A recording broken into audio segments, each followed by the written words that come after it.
Scoop Slam Podcast. Hello, everybody, and welcome back to another episode of the Scoop Slam Podcast. We're here once again reviewing the weekly wrestling, and there's some big rumors coming out of the week with a huge number of WWE releases. And we've also got a little trivia in store for you. But before we get too far into it, let me introduce myself. I am Micah, and my co-host, I have sent him a packet of future endeavors, but he won't leave. It's Ryan. Yo, Micah, great to be back here with you on this beautiful Saturday afternoon. Ready to scoop it, slam it, and talk about a little wrestling today. Well, we're going to do all that, and we got a good slate of college football coming up today, so we're trying to get in and out on this episode. A huge week. We had Dynamite Grand Slam, a surprise return of one Dwayne Johnson, and I hate to tell you I told you so. Yeah, you did. But I told you so. But before we get into any rumors or the wrestling from the week, I got a little trivia for you. The Scoop Slam trivia segment of the week. All right. What we got? This one's a little different. I didn't do so well last week. Yeah, and that was I guess more of a different, what's the word I'm looking for? That one was pretty long form, because that was about a 10-minute thing, and there was a whole lot going on. So I think this one's going to be easier. For this one, I'm going to give you a 3-minute timer, and this one is a little different. So it's a grid, a 9-square grid, and so there's 3 topics on the top, 3 topics on the bottom. So basically, like if the top one said, name somebody who's beat Bryan Danielson, and the one on the left said, name somebody who's beat Kofi Kingston, then you would have to find somebody who's beat both of them. And then you'll go down. Name somebody who's beaten Randy Orton and has also beaten Bryan Danielson. You understand what I'm saying? Sure, why not? Yeah. Okay. Well, I'll give you 3 minutes, and I'll tell you the category. And if you want to move on, just say, move to the next one. Okay. All right. So let's go ahead. I'm going to start at 3, 2, 1. Your first topic is name someone who has defeated The Undertaker and defeated Goldberg. Jeez. Undertaker and Goldberg? Yep. Man. Undertaker and Goldberg. Goldberg didn't lose that many matches. Triple H? You would be correct. All right, name somebody who's defeated Goldberg and Kurt Angle. Goldberg and Brock Lesnar. Yeah, I don't know how you didn't get that one for Undertaker and Goldberg. Okay, now it's name somebody who's defeated Ric Flair and Goldberg. Brock Lesnar. You can't do it twice. I should have said that before. Oh shoot. Ric Flair and Goldberg. Yep. Kevin Nash? That's right. All right. Name somebody who's defeated The Undertaker and Rey Mysterio. Undertaker and Rey Mysterio. Can't do it twice. Kurt Angle? Yep. All right. Name somebody who's defeated Kurt Angle and Rey Mysterio. Oh, jeez. Minute 30. Oh man, come on. How many categories I got left? You've still got. Well, we can move on if you want to. Name somebody who's defeated The Rock and The Undertaker. The Rock and The Undertaker. Steve Austin. All right. Name somebody who's defeated The Rock and Kurt Angle. Oh boy. Or defeated The Rock and Ric Flair. Rock and Ric Flair. Jeez.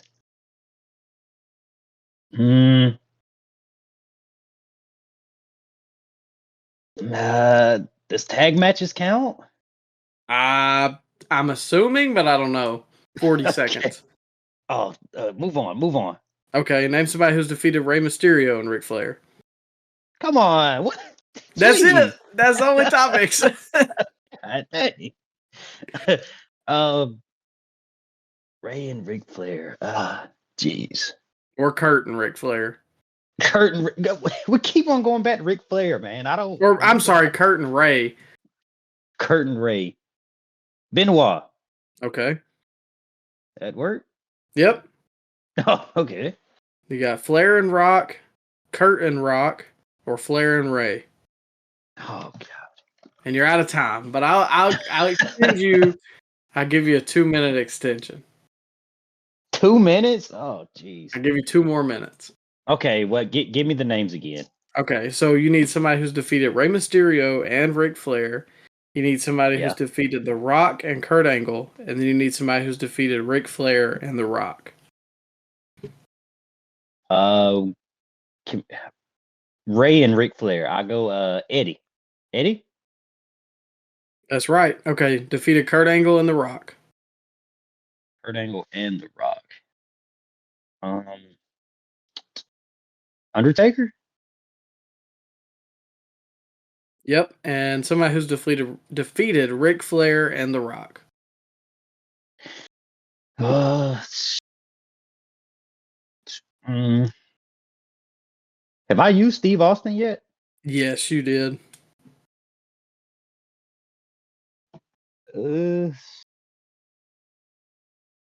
Hogan? Let's try it. Yep, there you go. Hogan beat The Rock? Yeah, didn't he beat him at No Way Out? I thought he got screwed by the fraudulent referee. Sylvain Grenier. And who won at WrestleMania? Rock? Yeah, that was Rock. When did Hogan beat Rock? I don't remember. They have a tag match they won? The tag matches count? I honestly don't know if they do. I assume. Maybe Let me look this up. Here we go. Because I remember they had a tag match. It was NWO versus Steve Austin and Rock on like a random Raw before WrestleMania. Did they win that one? Let's see.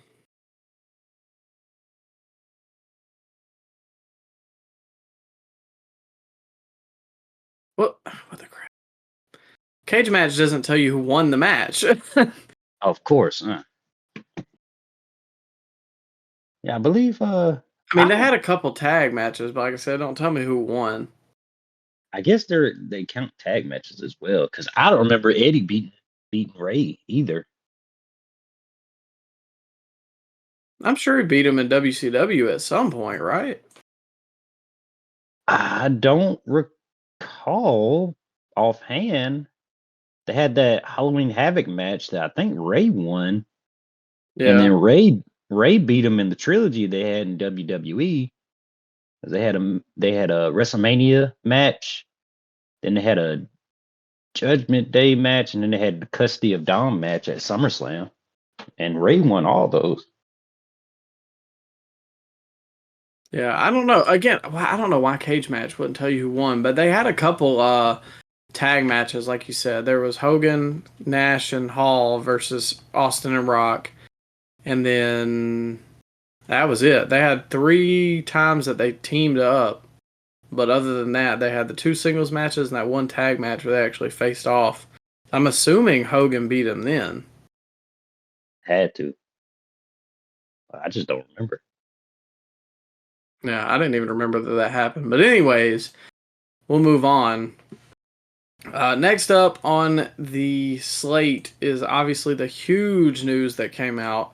The Endeavor acquisition of WWE resulted in a number of releases that obviously most people were expecting, because typically when you have a huge merger like that, this kind of stuff happens. They apparently lost a lot of office employees, but let's go ahead and run down the sheet of wrestlers. And yeah, of course I've got one that stings a little bit more. Save him for last. For last. I want you to get everything off your chest. Say your final goodbyes to one Ziggs.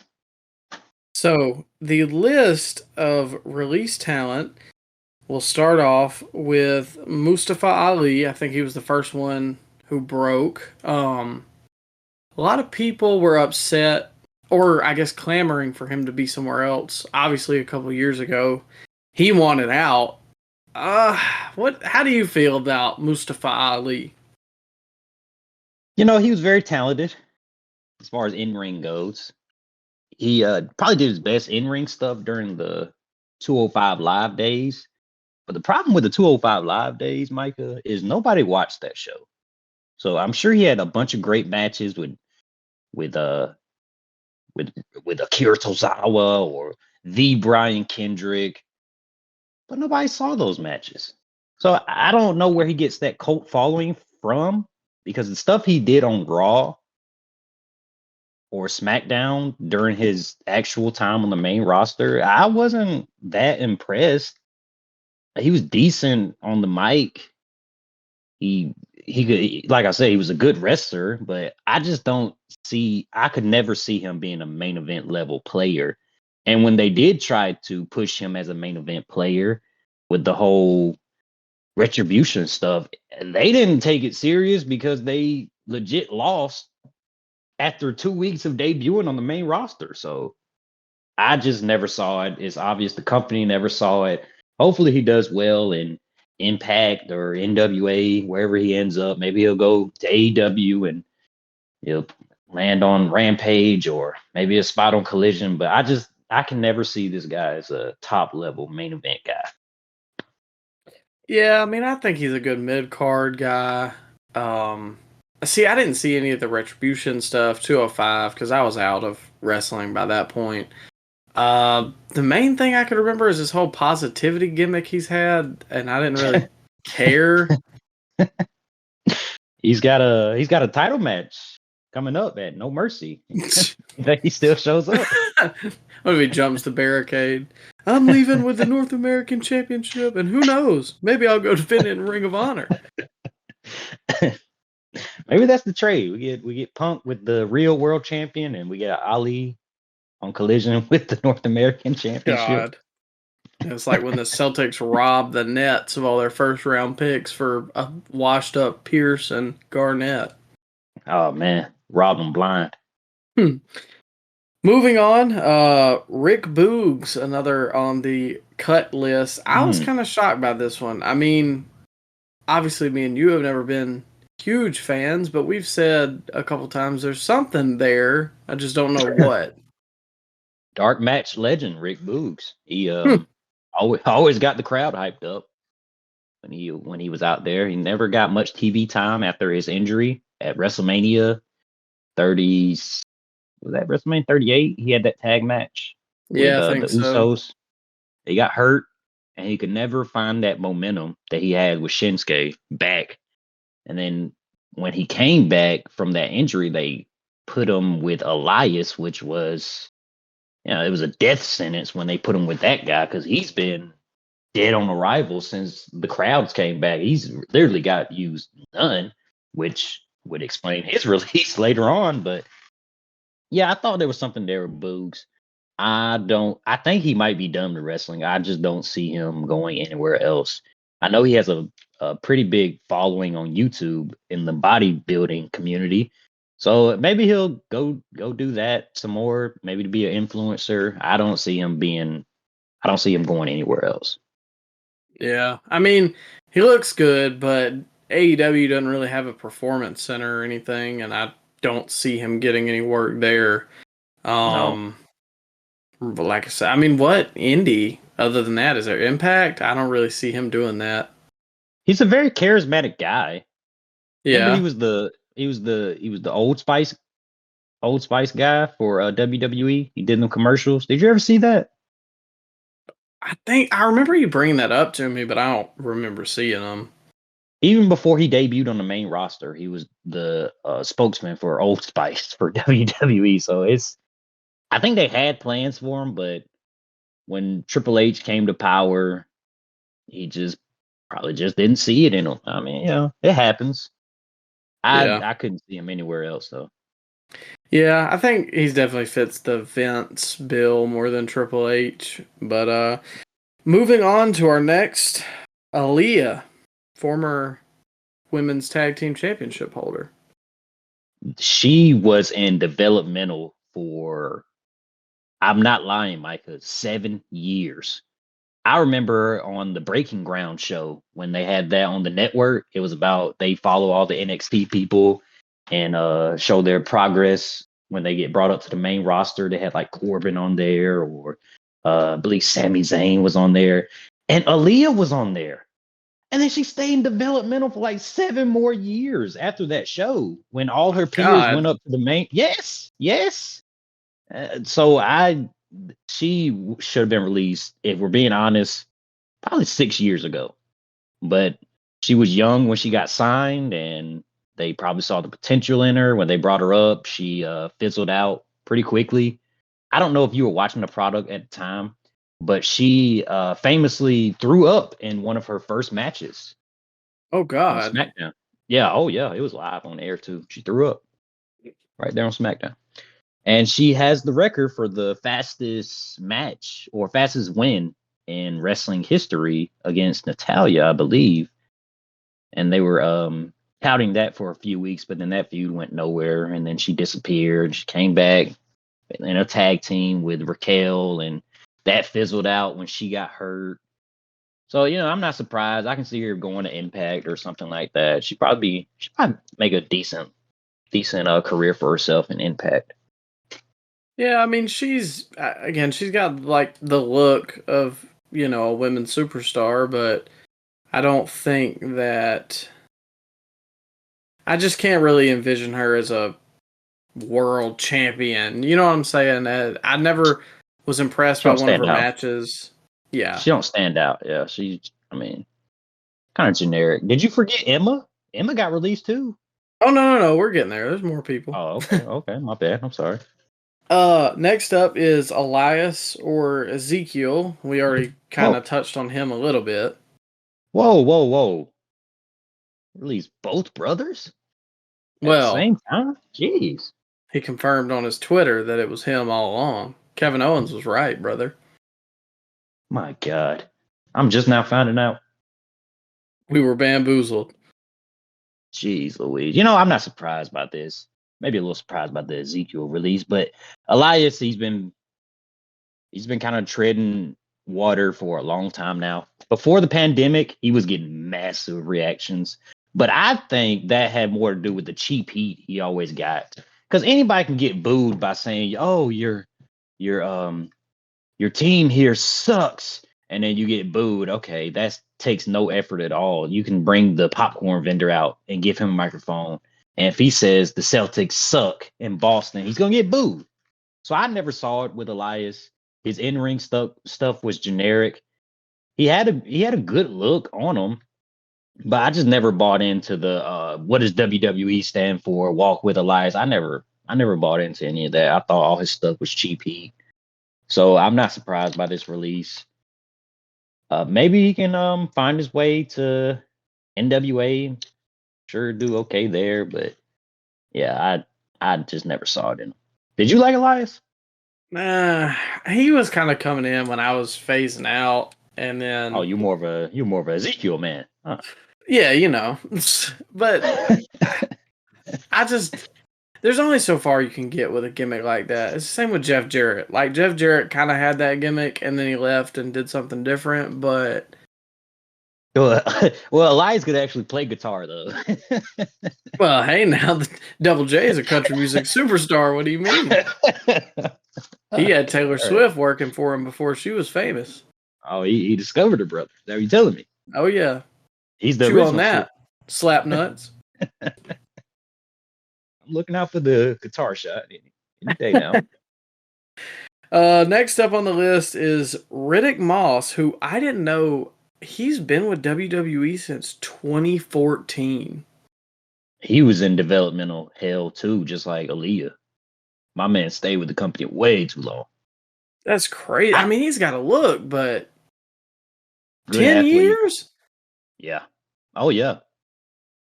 Bro, there was a time where Jason Jordan, he was in developmental for a long time. Like they would take these athletes like from a young age and stick them in developmental for like 7, 8 years. And at that point, man, just cut them. If they ain't got it by now and you ain't got nothing for them on the main roster, why are you keeping these guys around? What is Yeah. the point? I thought the Madcap Moss gimmick was that was it. When they gave him that, it was over for him. He could never recover from that.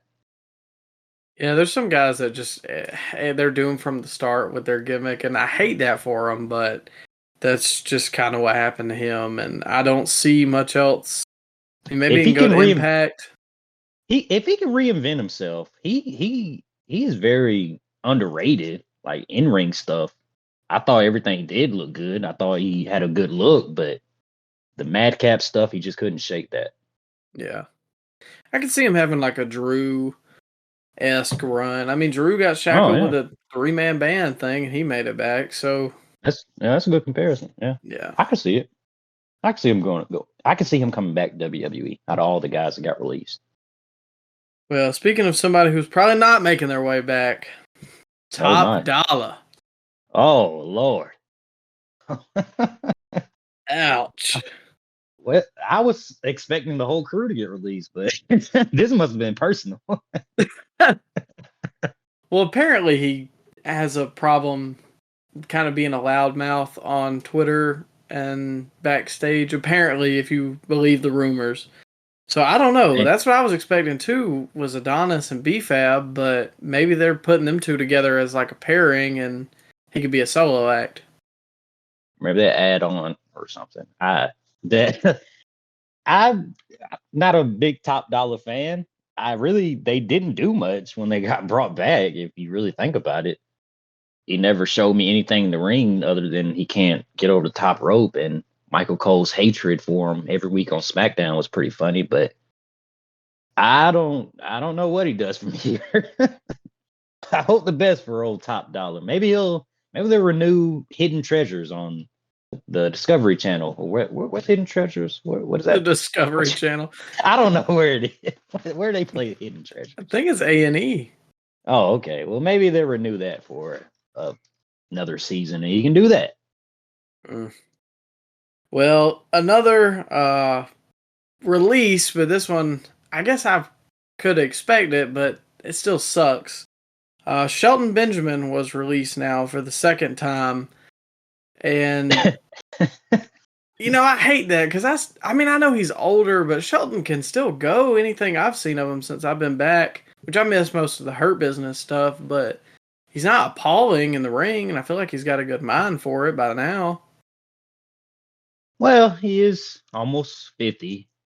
Maybe he was kind of pushing for it, but I like Shelton. He really, his second run, a lot less impactful than his first, obviously.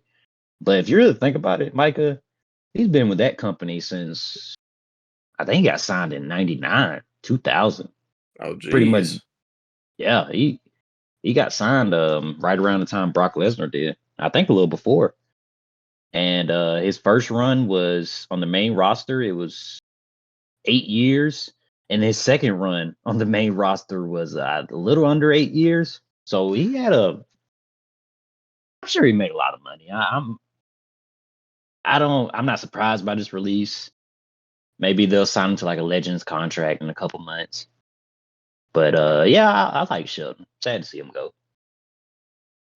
Yeah, I think he's a good hand. I'm going to assume that he ends up probably in Ring of Honor or AEW. I hope the best for Shelton. I'm sure, like you said, he's well off, but it just... I don't know. If he still wants to wrestle. If he still wants to wrestle, he can go anywhere he wants. Oh, yeah. And it just... I guess it sucks because it feels like he's kind of always been right there, but not there at the same time. Maybe not so much this run, but the last run especially. And I see... Obviously, everybody's heard about the releases by now, but somebody said this on Twitter, and it was so appalling. They were like, the wasted talent all released at the same time. The wasted talent of the 2000s, Shelton Benjamin. The wasted talent of the 2010s, Dolph Ziggler. The wasted talent of the 2020s, Mustafa Ali. No, no, what? I said that. Yes, I saw that tweet. No. You know, There's like two dragons, and then there's one that like doesn't, or he's got like a stupid face. Yeah. Like I said, I like Ali, but come on now. Come on now. He's not in the stratosphere of Shelton or Dolph Ziggler. And you know what? I don't think not everybody needs to be a main event superstar. Okay, not everybody's gonna be champion. Sometimes you need mid carders. Well, all the time you're gonna need mid carders. Shelton he was great in ring. Don't get me wrong, probably one of the greatest athletes WWE has ever had. But you can only go so far if you don't have the reach with the audience. If you can't connect with the audience on an Austin level or a Rock level, you're not gonna be a top guy, main event guy, here to stay as a main event guy. And he never just got that aspect of the business. He was never a promo guy. They never put him with a manager that could cut his promos for him. Maybe they could have, but they just didn't. So where was I going with this, Micah? That you maybe felt like Shelton's not a world championship material guy. Yeah, same with Ziggler, man. He was. Well, we'll get to that later. We'll get to that later. Next up is Emma. Second time released as well. Yeah. No, third time. No, third time released. Oh yeah, you're right. She got fired for stealing that phone case or whatever. At Walmart, yeah. That was me that stopped her. I was about to say, you were the one that stopped me, you piece of garbage. Had to be done. Yeah, she kind of exists in like a vortex in my mind. I didn't remember that she existed until she got brought back, and then ever since she got brought back, I really ain't been interested in her then, so... Well, how could you? She wasn't on the show. Yeah, that's also true. She was managing Riddick Moss, which I think they're married or engaged or something like that. But I don't, I watch the product pretty frequently. And Micah, I think I can count on one hand the appearances she's had since she's got brought back. So why'd you even bother? Why did Triple H even bother with that? Yeah, that's a good question. I don't know. Well, we'll skip him on the list. We'll wait till last. Next up is Daba Kato. Raw Underground legend.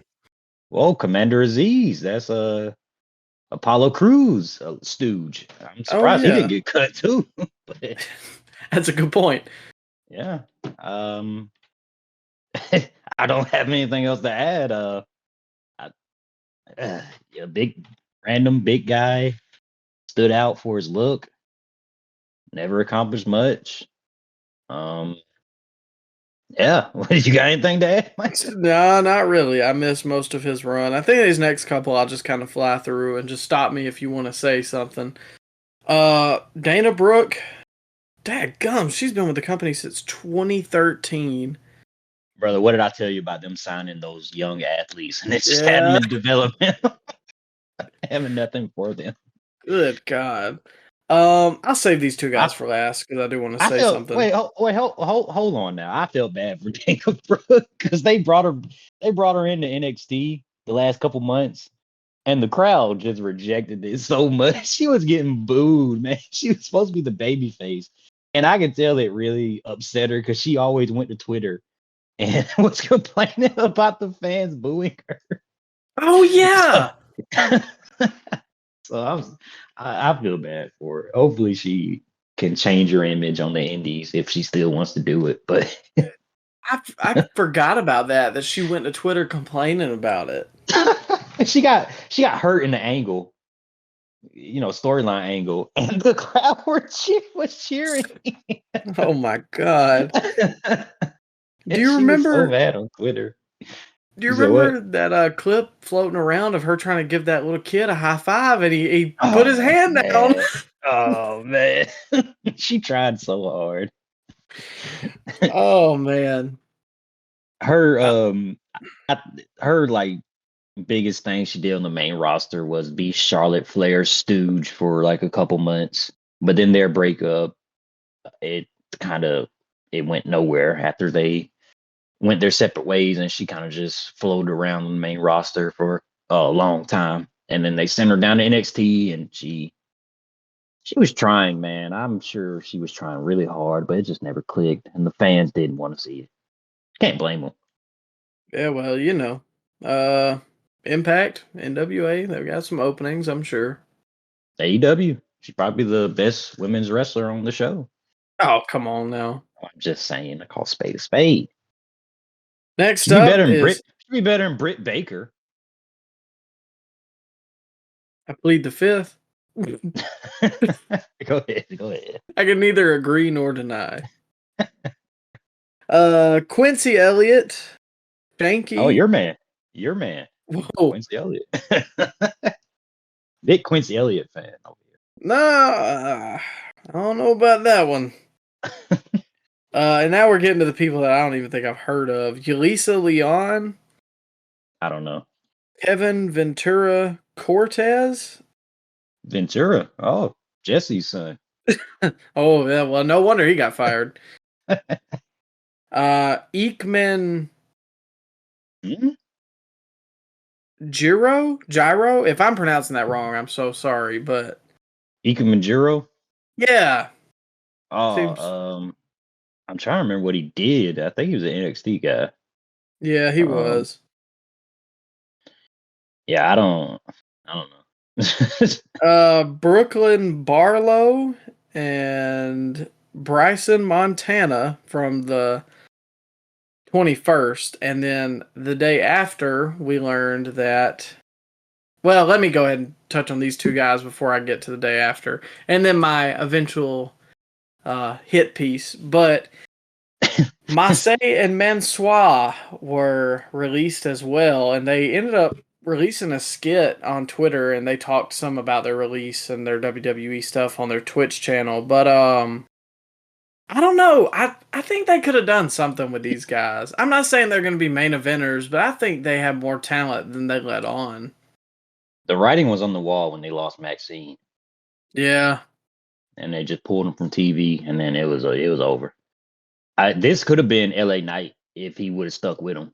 This would have been LA Knight, I'm sure, to get this cut. But I'm glad Triple H saw something in him and broke him away and had him do his own thing.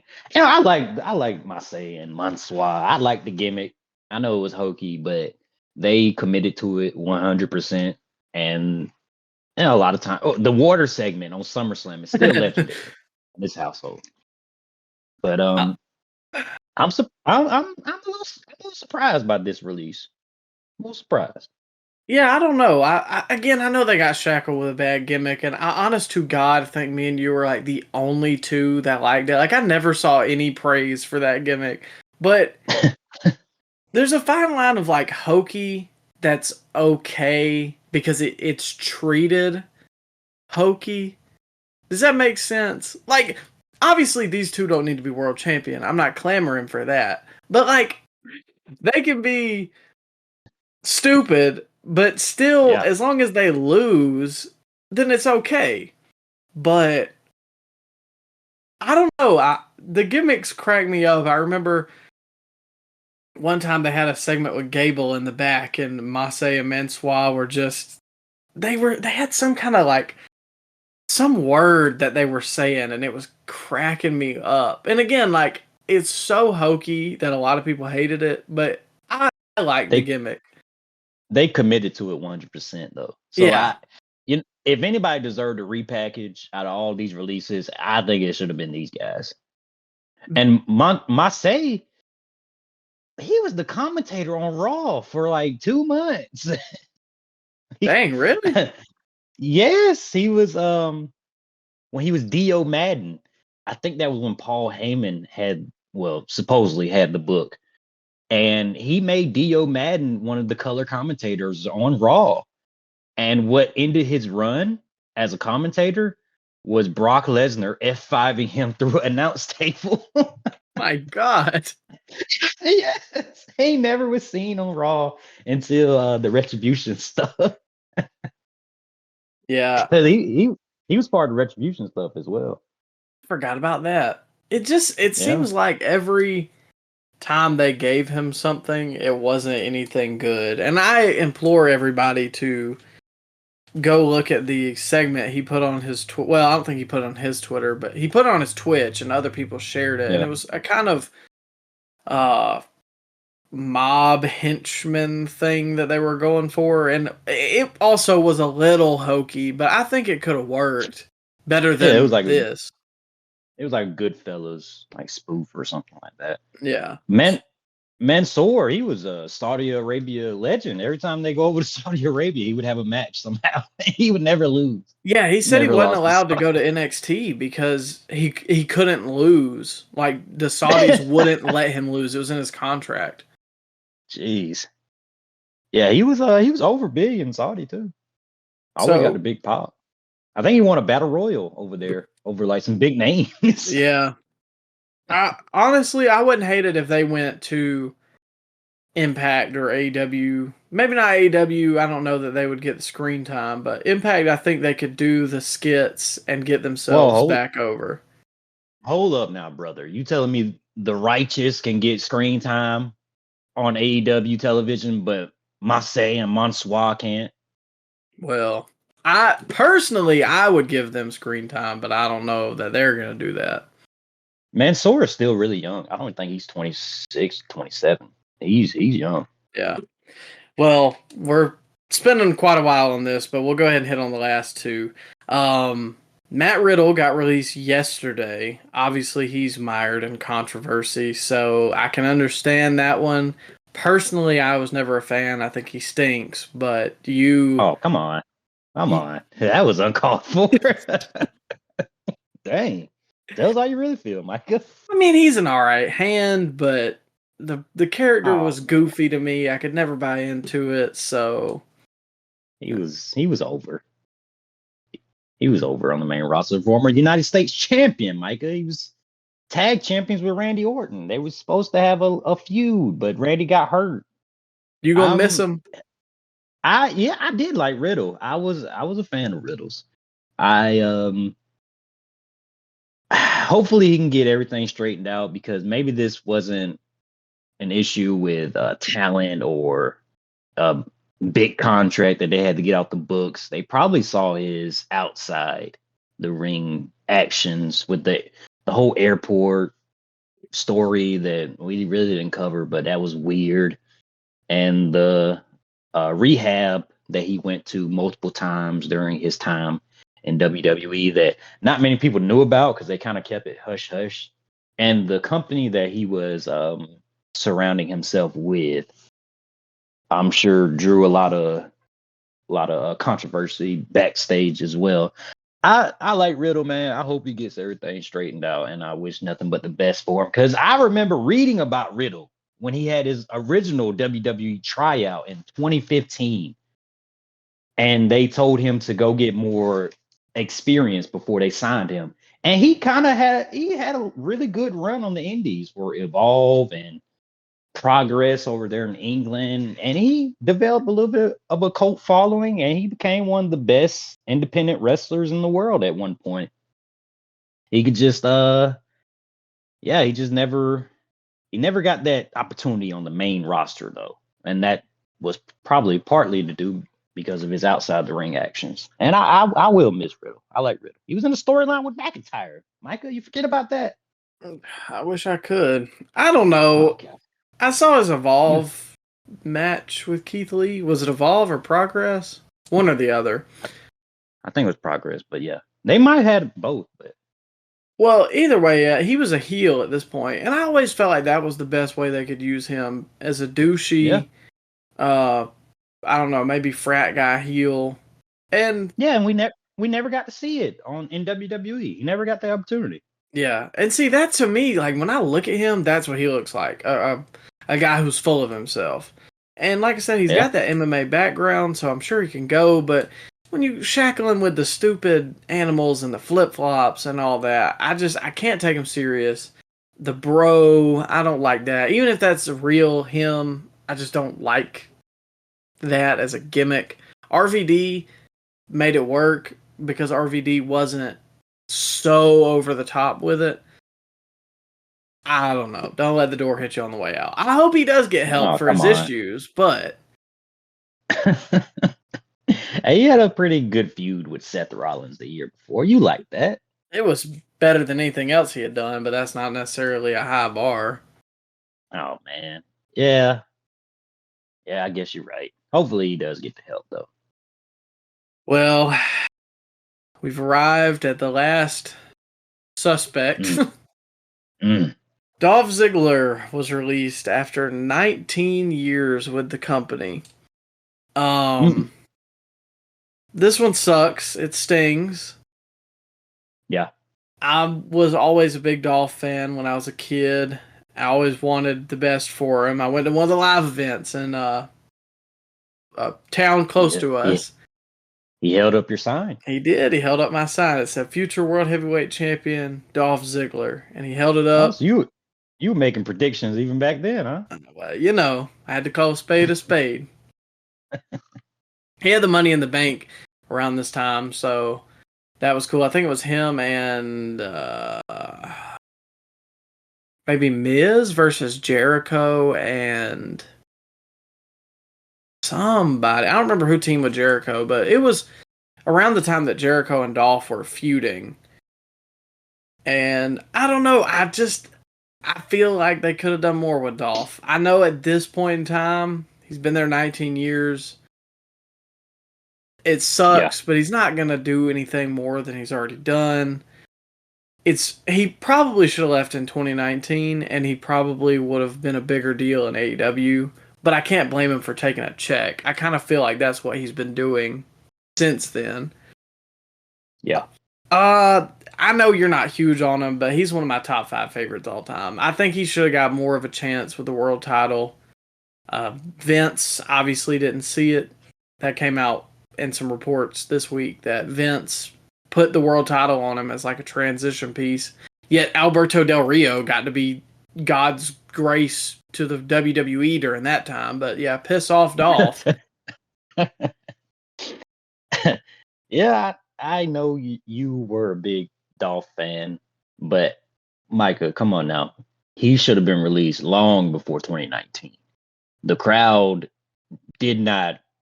I mean, it was like polite applause when he come out. He really wasn't getting much reaction, and I can't blame the audience because you see this guy so much.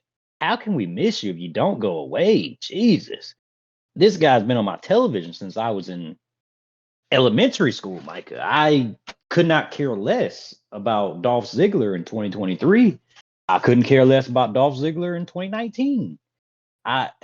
You remember what that show he went to? He got no reaction at all and then got squashed by Bronson Reed. Yeah.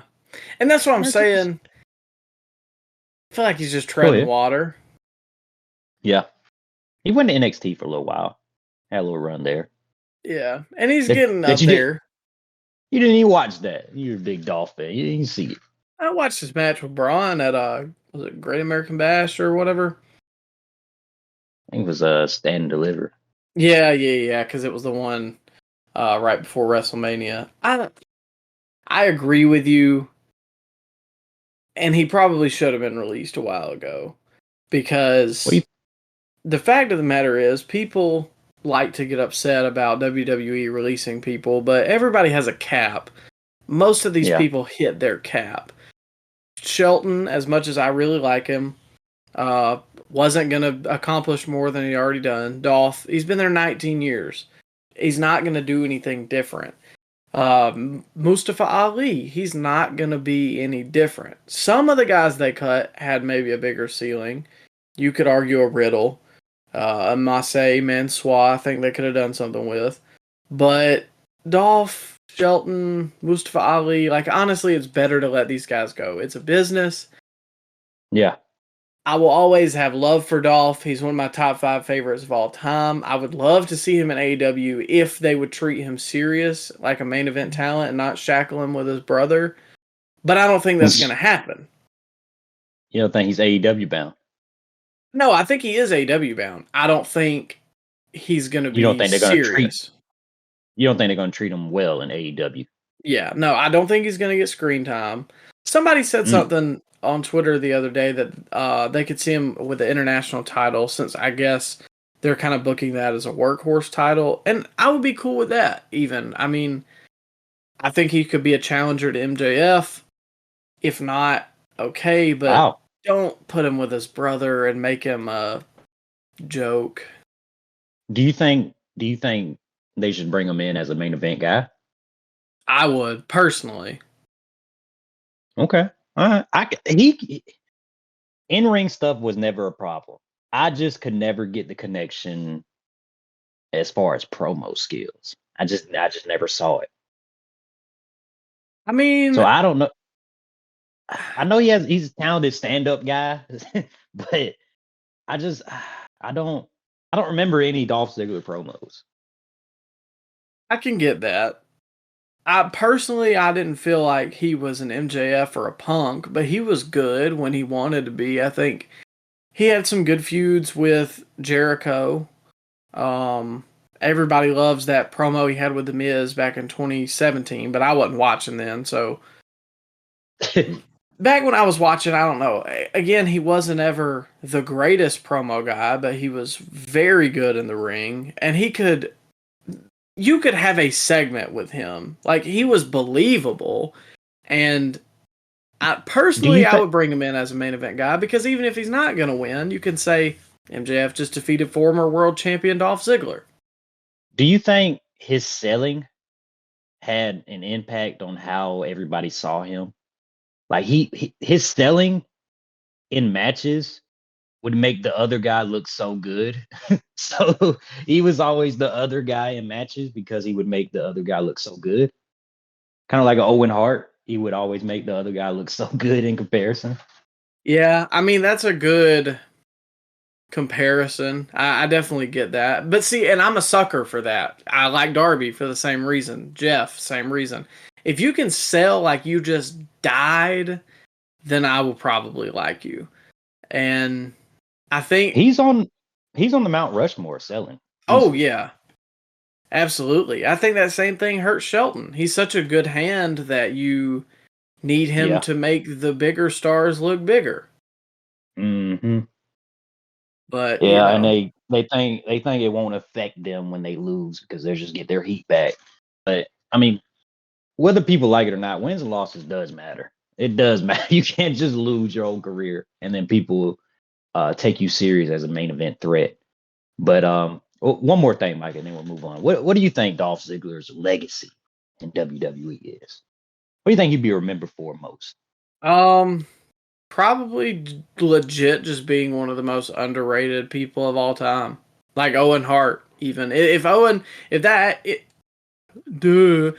that incident with Owen Hart didn't happen, I think Owen would be remembered for being one of the most underrated wrestlers of all time. Same with Dolph.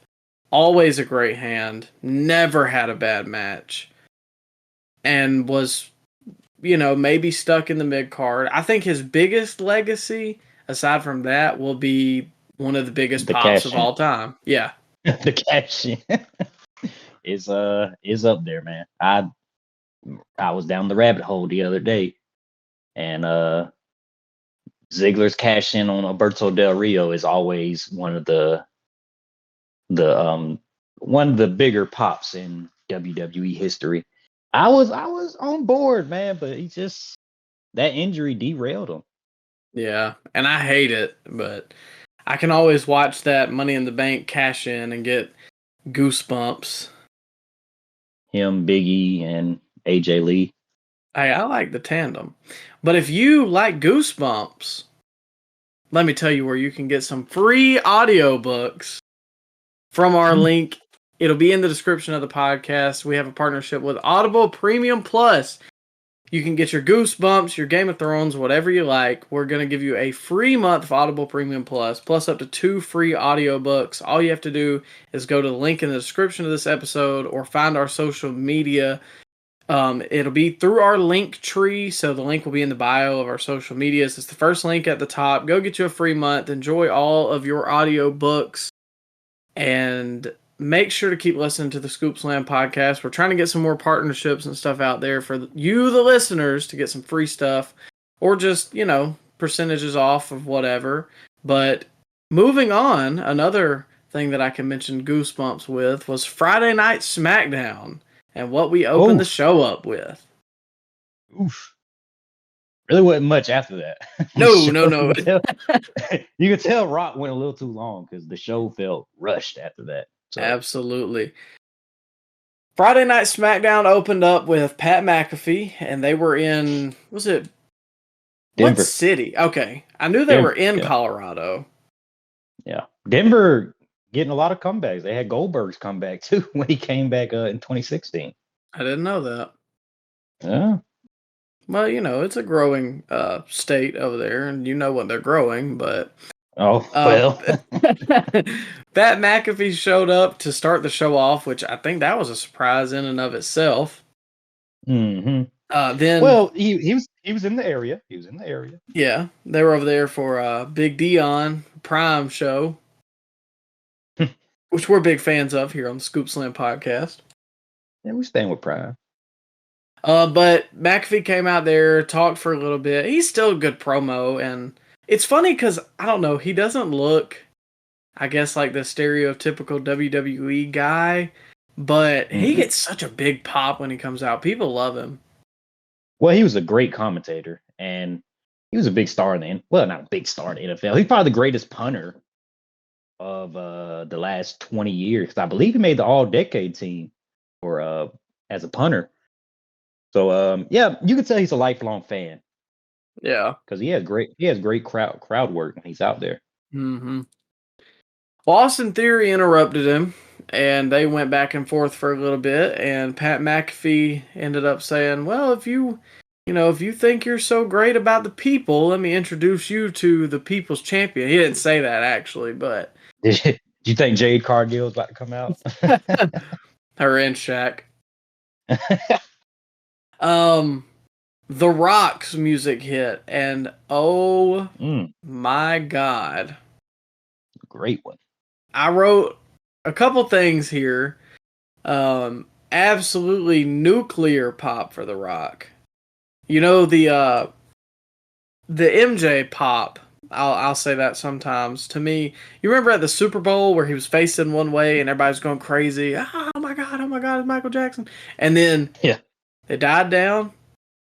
And then he turned his head, and they went. The roof blew off the place again. It happened with The Rock.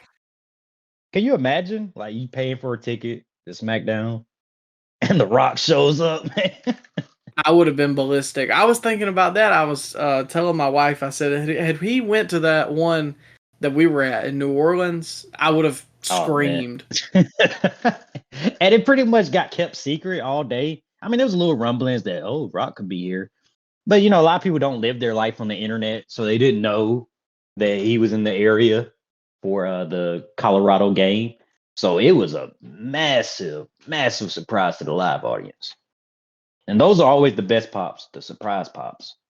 Always. And I knew he was in Colorado because I had seen the College Game Day stuff, but I honestly didn't even draw any, correlation to it. I saw one person on Twitter be like, what if? But nothing serious. Yeah, I remember you texting me the night of SmackDown last week saying, "Have you watched SmackDown yet?"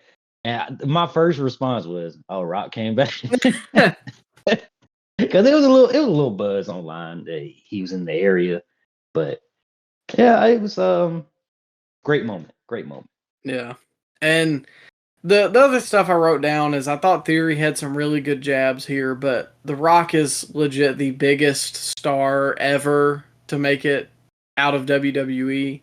It seemed like Rock gave Theory more on the mic than Cena did. Yeah, which is funny enough because you would think it would be the other way around. Yeah.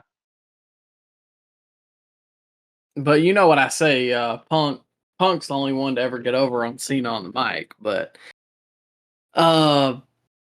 it's kind of insane to see somebody that popular or with that much crowd control in a WWE ring now. I'm not gonna tell you what they chanted, but you can find that online. But he got the crowd. The chant ruined the segment. Yeah, because then it started getting bleeped out like crazy. Yeah. But still just the crowd control. I mean, they did that for 5 minutes and then flipped it. I mean, they were eating out of his hand. Mm-hmm. And it's when you compare it to the guys now. I mean, we are going through like a mini boom period as far as wrestling goes, but nobody has the crowd control like Rock does at all.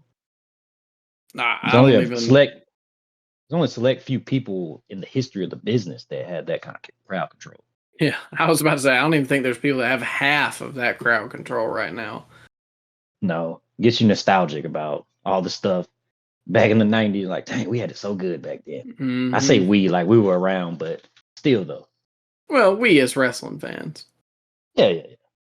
And then the last thing I wrote was just goosebumps. Seriously, like watching that segment, I got goosebumps. It's crazy watching The Rock in a WWE ring, and I really hope that he's got one more in him. Even if it's not with Roman, just one more match. That's all I want to see. You don't think he should have had like a little interaction with Paul backstage? Maybe, but then that stirs up if they're not going to go in that direction. Yeah, I guess you're right. Because a lot of people were like kind of pissed because he had a segment on the Pat McAfee show where he was talking about that apparently it was proposed him and Roman to have a match at WrestleMania 39. He said it was a done deal, but the creative and he didn't think it was the right time. So now if they do that, that makes Cody look like a huge jabroni. Yeah. And he looks in great shape. I don't know how long this strike is going to go on for. Because I'm sure when the strike's over, he's going to be backloaded with projects like nobody's business. Because, I mean, whether you like The Rock or you don't, a lot of people have soured on The Rock after the Black Adam stuff and the Maui stuff. But he is still one of the biggest stars in Hollywood. And he's going to, I'm sure, not gonna be short on work when the writer's strike is over. And I think we're forgetting that the XFL is still a thing that he is president of. So he's running that too. Jeez, yeah, I did forget about that. Yeah, maybe he could find some time to get into ring shape and get it done. But yeah, man, I want to see him in one more match. Yeah, just one. That's all I need. And apparently they're ending the writer's strike soon, so I do hate that because this is kind of far away from Mania. I feel like if it was like November, then maybe. Because, I mean, you got 2 months till Rumble, 2 more till Mania, or 3 more. But, dude, if we go to the Rumble and The Rock is in the Rumble, I'm going to lose my mind. Oh, man. What if Roman isn't available for WrestleMania? Like he has that match with Cody that's locked in. They're not going to change course. But Rock tells them a couple months before, hey, I can do Mania. What do you do then, Micah? Do you book a triple threat? Do you have him work with maybe a Theory? Maybe an LA Knight? What do you have Rock do if he says, I can work the match? Oh, jeez.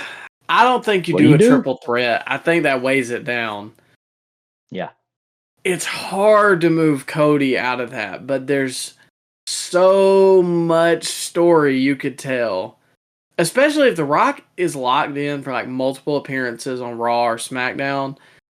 There's so much story you could tell with the whole bloodline thing. I think you almost have to do that. Just imagine the promo segments with Rock, Roman, and Paul Heyman. Just imagine that. I know. I gotta have it. I gotta have it. Man, I feel so bad for Cody if that's the case. Yeah, because then what do you do with him? Like, you could give him the World Heavyweight Championship, but then it really feels like a consolation prize. Yeah. You can't finish the story with the World Championship. Now, what do you do with LA Knight? He looks like he's on another stratosphere as far as popularity goes right now. So I don't see that waning down going into WrestleMania season. Yeah. Yeah. I just don't know if you put him and Rock in the ring because I almost feel like it would be a Hogan, a Hogan Rock where they just started cheer the piss out of the Rock. Possibility, yeah. They didn't have him interact with Rock either, which is a little questionable. Maybe they didn't want those guys getting compared to each other because they do sound very similar. Oh yeah, yeah. I think they could have had a backstage handshake or something that would have been cool, but I don't know. That's a tough situation because if it were me, yeah, under no circumstances, I'm like, sorry, Codester. you gotta have to get put somewhere else on the card. There's no way you get The Rock for WrestleMania and he wants to work and you don't put him with Roman in a one-on-one. That is the biggest match they can make. But if that does happen, which I think you would have to do that if Rock says he can do it, man, I didn't want to admit it at the time because I wanted to let it play out.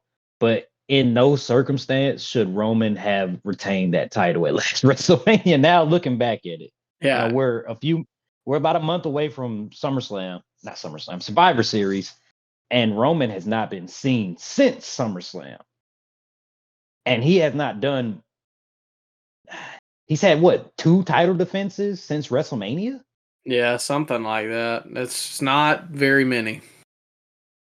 So now I'm willing to admit, Micah, you were right about Roman shouldn't have retained, and you were right about Rock coming back. So I give you those 2 right there, Micah. Thank you. I'll put it up on my wall with a banner over here.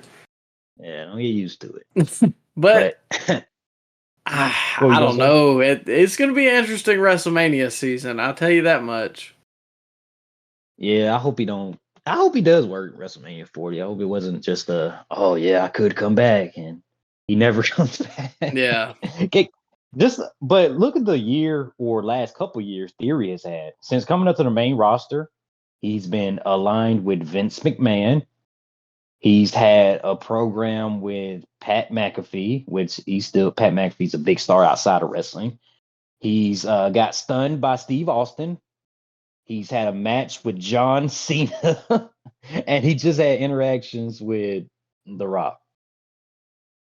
So people saying, "Oh, Theory's buried. Theory's dead. He's boring. He doesn't deserve that push."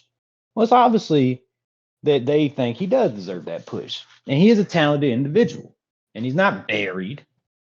People thought Randy Orton was buried when he came up in 02 and 03 and he did nothing but just tread water. But just give it time. Give it time. So obviously they see big things in his future. And he did look like he belonged in that segment of Raw. He held his own. Yeah, Brian Alvarez. When have you been in the ring with The Rock? Oh, that little jabroni. Who did he ever beat? I didn't even know he wrestled. Did you know Brian Alvarez wrestled? I didn't. I didn't until like 2 months ago. Just hates on everything WWE. Yeah. Well, apparently if you listen to our comment section, we're just WWE meat riders, but I don't even I like AEW way more than you. We're getting a check from WWE, huh? Yeah, I guess. Well, we'll move on. We're getting a little crunch for time like they were on SmackDown. LA Knight versus The Miz. Thought it was okay. Yeah, it wasn't bad. I don't think it was better than Payback. It did what it needed to do, though. It entered the feud. Yeah. And LA Knight cut a pretty good promo afterwards. Yeah, that's what I was going to say. He kind of called out some champions. So I hope they're not pivoting to LA Knight versus Roman because that almost seems like what they're about to do. I don't think they need to do that. I feel like they're building up AJ Styles for a match with Roman. I'm fine with that, but LA Knight, I don't. Maybe the United States Championship, but I mean, is he going to beat Ray? And that makes him look like a douche. Maybe Santos costs Ray, and they have Santos and Ray have a feud, and LA Knight just does his own thing. I would be fine with that. But that kind of makes LA Knight look like a heel, though, because he accepted the. Oh, well, man, I don't know. Maybe he don't know. Like, maybe he's Yeah. maybe he's down and out from something Ray did, and then Okay. All right. they could make that work. But at the same time, do you want to strap him up yet, or do you want to keep him? Do you kind of want to keep dangling that carrot till Royal Rumble? But who does he feud with? You know who we haven't seen on SmackDown in like a month or 2 months? No, it probably hasn't been 2 months, but Karrion Kross hasn't been seen. Maybe they can have like a little month or 2 month long feud. That's honestly who popped up in my mind too. It gives something for Karrion Kross, which he desperately needs. And maybe that's the shot in the arm he needs on the main roster. Just like LA Knight needed Bray Wyatt to give him the shot in the arm on the main roster. Maybe this is what Karrion Kross needs. I could see it. As much as we might dog on Cross, he's not awful on the mic. I think they could have a decent segment. Yeah, he just doesn't do it for me in the ring. Yeah. Generic. I know a lot of guys like Miz and LA Knight is generic in the ring, but they make up for it on the promos. Mm-hmm. I'd have to look at the SmackDown roster, but I kind of think that's the best pivot they could do. I don't think you do LA Knight Theory yet. And anything with more Scarlet is A-OK in my book. Here we go.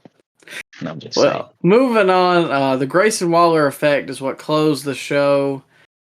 Oh, man. He had Cena and Jimmy came out. I don't think Cena said 2 words. No, he didn't. He just took his shirt off. That'll show him. The only thing I really wrote was Waller is so bad. I hate the delusional heel act. Like, it can work, but I hate the, like, I'm the biggest star. Like, it works for The Miz, but when you have 2 of The Miz, it sucks. Or, like, the fact that he was like, yeah, my buddy Austin Theory owned The Rock earlier. You know, I saw a comment. I forget where I read it, but it probably was on Reddit. But somebody said Waller is supposed to be like a delusional social media influencer. And I mean, when you put it like that, I guess he's doing his job well. I guess.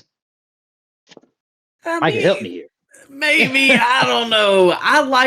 Okay, so I saw their entrance from SmackDown last night. Obviously, we're not going to get to that on this episode. That'll be next week. No. But No.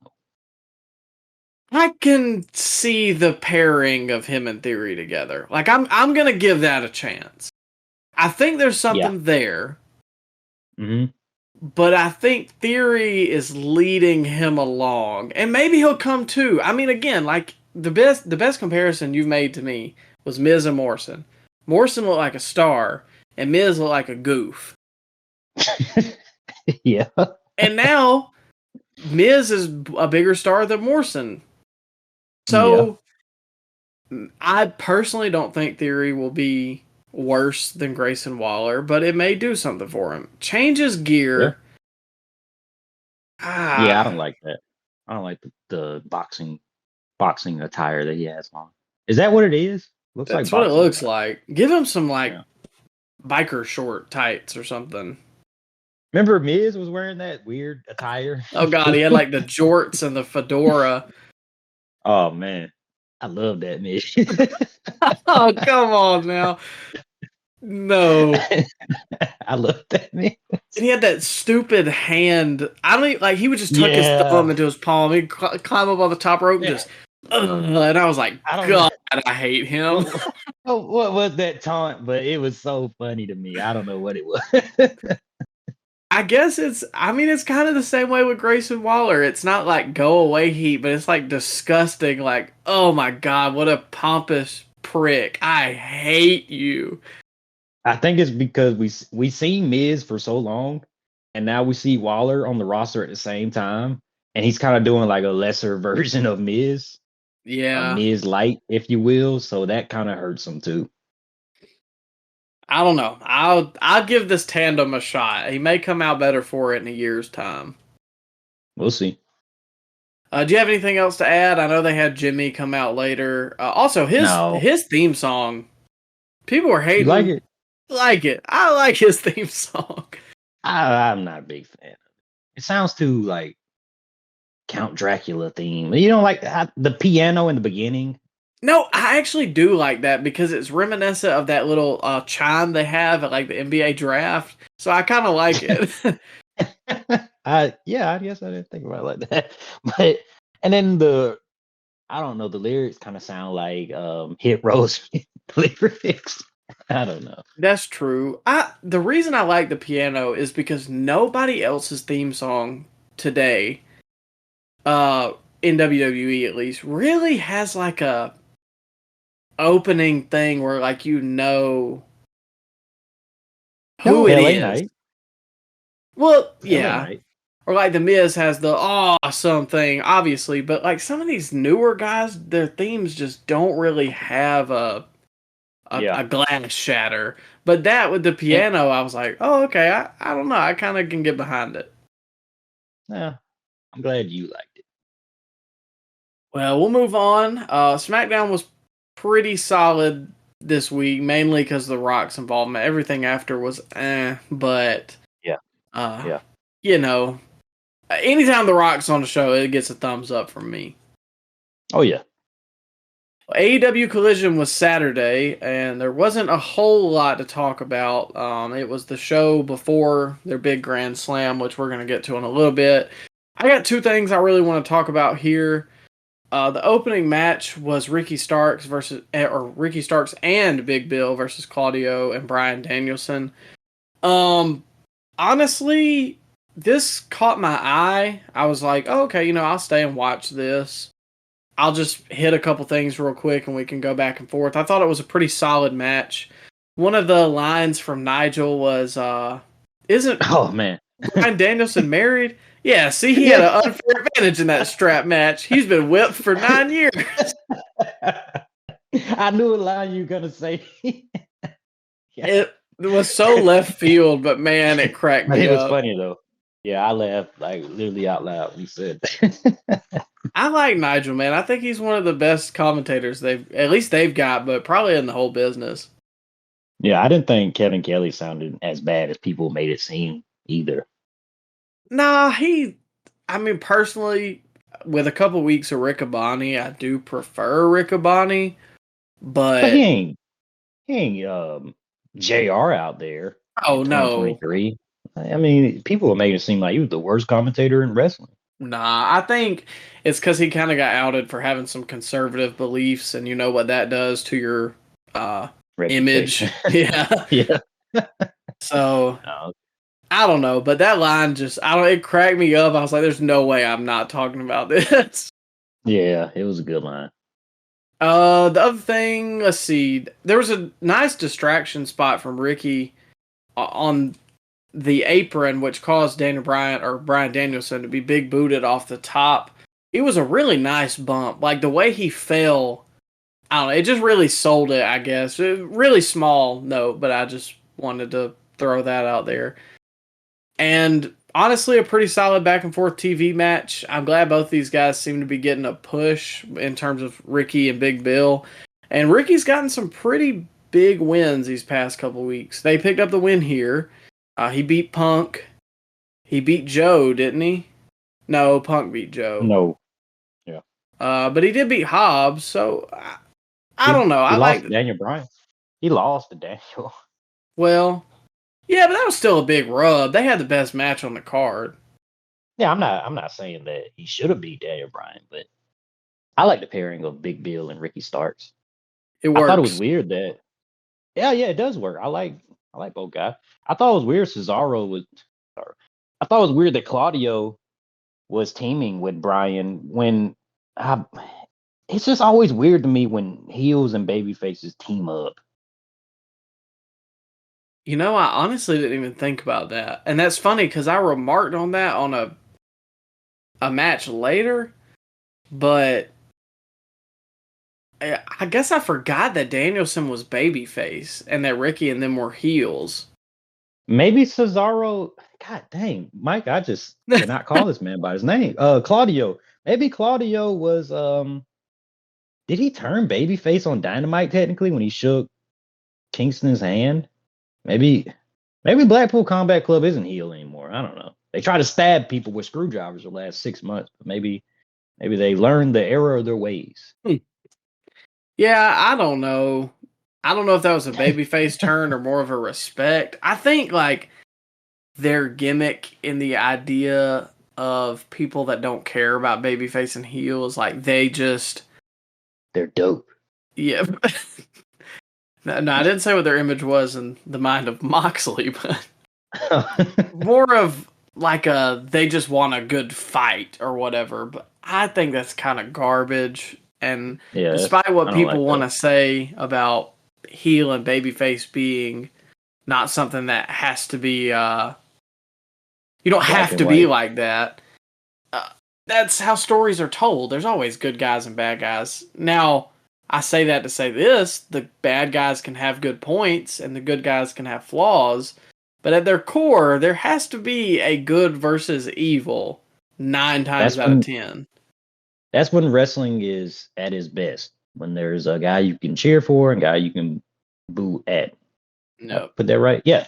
Yeah. It's just done well when it's done like that. And don't reinvent the wheel if the wheel's working.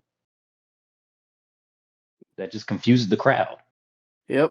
And again, like, I understand from an AEW fan's point of view, it might not be a big deal, but from somebody who's turning it on for the first time, you can't have both guys cheating in a match. You can do babyface versus babyface if it's like a prove yourself type match, but I don't know. Just most of the time, that's the way to go about it. Like you said, don't reinvent the wheel. The only other thing on Collision I really made any note of was the Eddie Kingston promo, which you specifically told me to watch this because it was really good. Yeah. Probably the best thing he's done in a while to me. It felt real. There was no backtrack, no edits, no, hi, I'm here with Eddie Kingston. It was just getting something off his chest. Yeah. Looking dead into the camera. Was that the Collision that the whole Keith Lee stuff happened to? Oh, yeah. Poor Keith Lee, man. Can't catch a break. I didn't write anything down about it, but I honestly thought you might have something you wanted to say about it. It's just amateur stuff. I don't know how that made it through. The editor should probably get fired for that. Because in no way should that happen. I mean, that's Micah, if we were the editor of AEW, we would catch that. I mean, we don't edit any. Well, you edit a couple things, but still, though, that's Bush League. Oh man, just sad for Keith Lee because he cannot catch a break in AEW. Also, did you see them later? They did it again, try to make it seem like that was a thing that can happen. Like, don't do that. Just let it be. Yeah. Let it lie. Just stand with it. Don't draw more attention to it. Yeah, it was very, would you say, Bush League? Yeah, Bush League. Amateur hour. That wouldn't have happened if one Phil Brooks was still there. Oh, no, absolutely not. And neither would the Hardys and the Righteous have been booked, but that's beside the point. You know, I thought you would be a little more heated about the Righteous beating the Hardy Boys. Well, I'm gonna be real honest with you. You didn't watch it? No. I actually started to. And then I was like, these guys, I cannot get out of my mind that they are just the Wyatt family. And the dreads don't help that. The promo doesn't help that. Yeah. And the ring attire don't help that. Yeah. And so then I just kind of turned it off. Wow. I watched like half of it. Wow. Dang, Micah, you completely done with the Hardys, huh? No, I'm still in on Jeff. Matt. was that the main event? No, there was something else. But they did beat them. The Righteous did. I watched the main event, but I'll be dang if I could tell you what it was. I don't remember, but yeah, the Righteous got some pretty good theme music. I'll give them that. Yeah. But like you said, was it something with Roddy?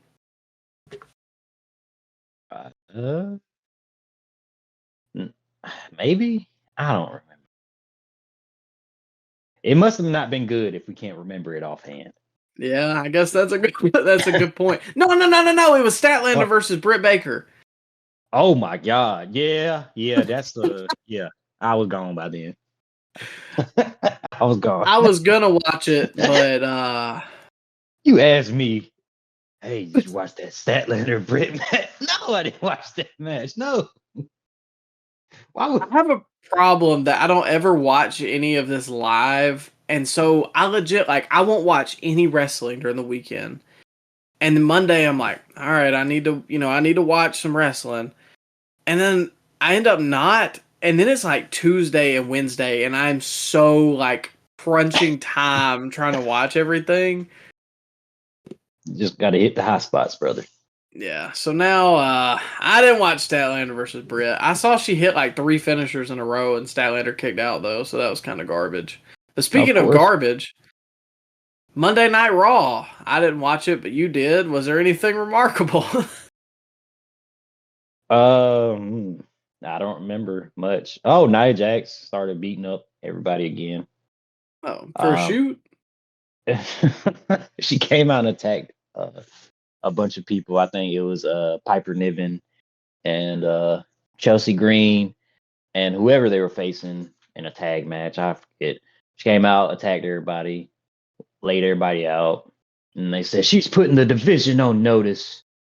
And Cody, Sammy, Kevin are still feuding with the Judgment Day, it seems like.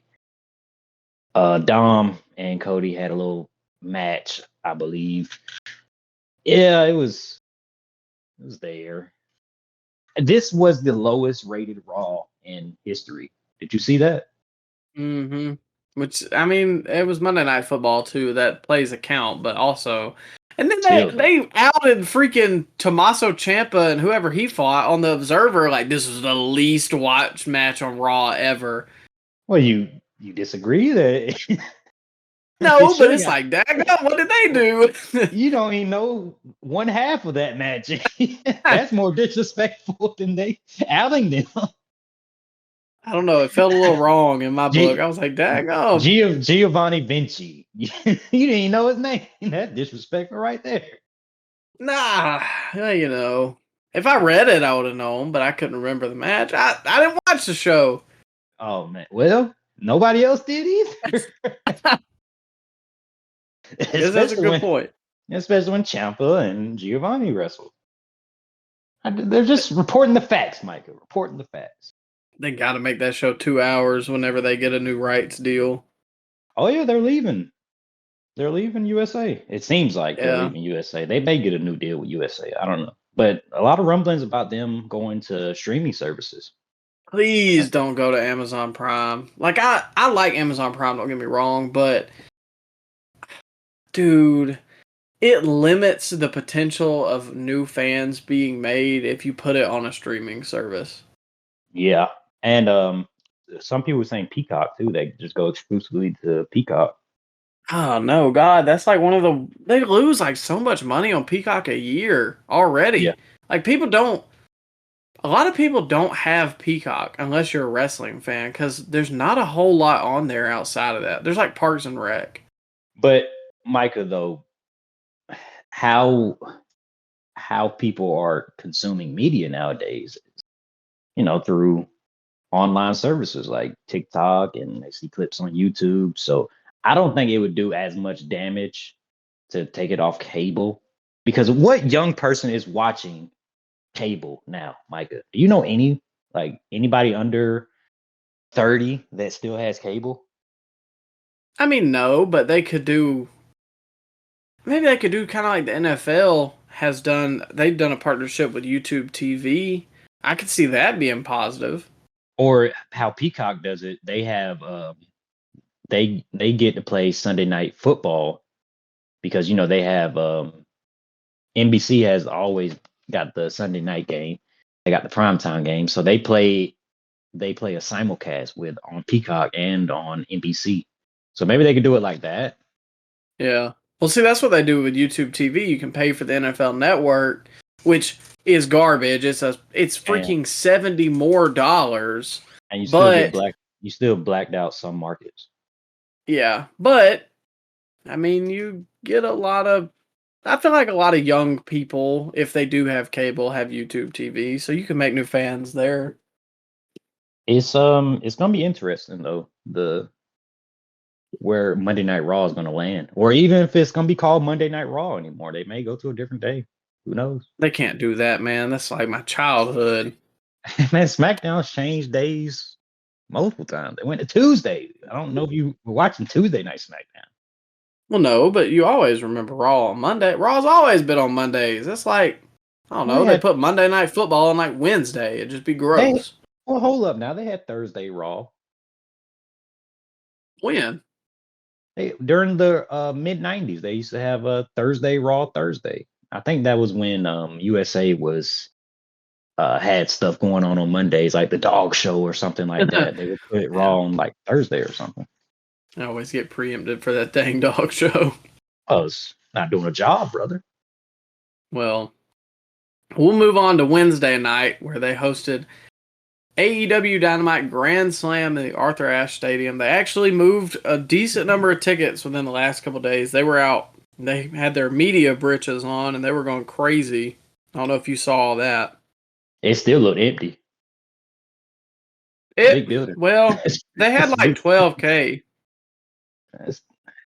It still looked empty, man. I think they can hold over 20. Yeah. Daggum tennis outselling wrestling. What's happened with the world? Well, they sold it out when Danielson and Omega wrestled. Yeah. Well, again, I don't know, man. Maybe I think about it differently. Why would you not? I would be doing media for months ahead of time. Or just drop the ticket prices. Yeah, like, I mean, that too. But I just don't understand the point of waiting for months on end to do media. You know what I'm saying? Like, you've got a big show. They book this every year, so they knew it was going to be there. But no, instead of...